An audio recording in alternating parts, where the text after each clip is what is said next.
Jacob called to his sons, and said, "Gather yourselves together, that I may tell you that which will happen to you in the days to come.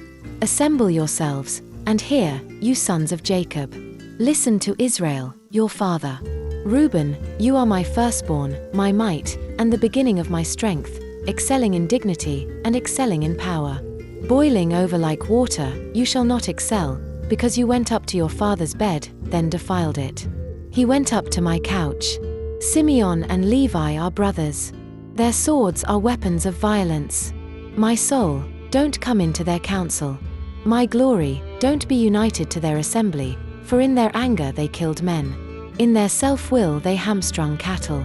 Cursed be their anger, for it was fierce, and their wrath, for it was cruel. I will divide them in Jacob, and scatter them in Israel. Judah, your brothers will praise you. Your hand will be on the neck of your enemies.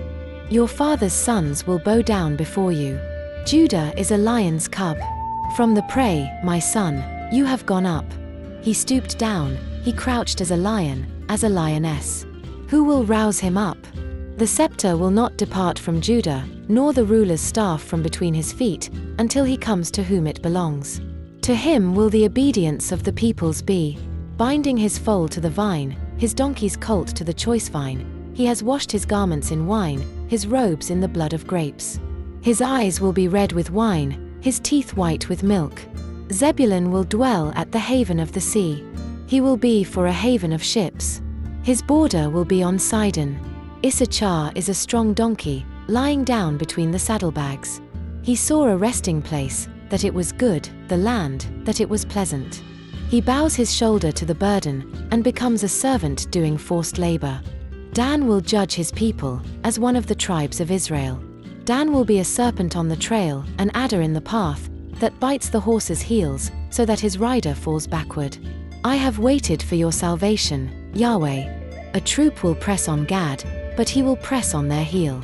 Asher's food will be rich. He will produce royal dainties. Naphtali is a doe set free, who bears beautiful fawns.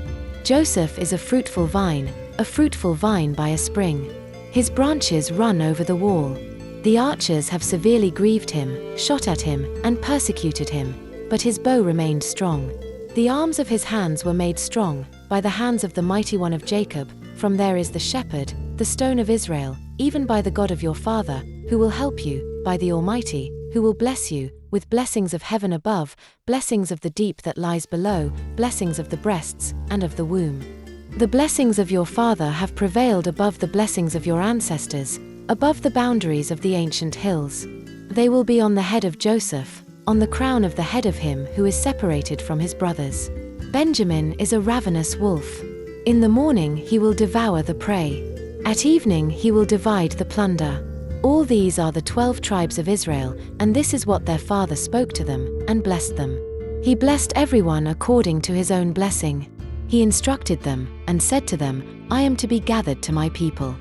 Bury me with my fathers in the cave that is in the field of Ephron the Hittite, in the cave that is in the field of Machpelah, which is before Mamre, in the land of Canaan, which Abraham bought with the field from Ephron the Hittite as a burial place. There they buried Abraham and Sarah, his wife. There they buried Isaac and Rebekah, his wife, and there I buried Leah, the field and the cave that is therein, which was purchased from the children of Heth. When Jacob finished charging his sons, he gathered up his feet into the bed, breathed his last breath, and was gathered to his people.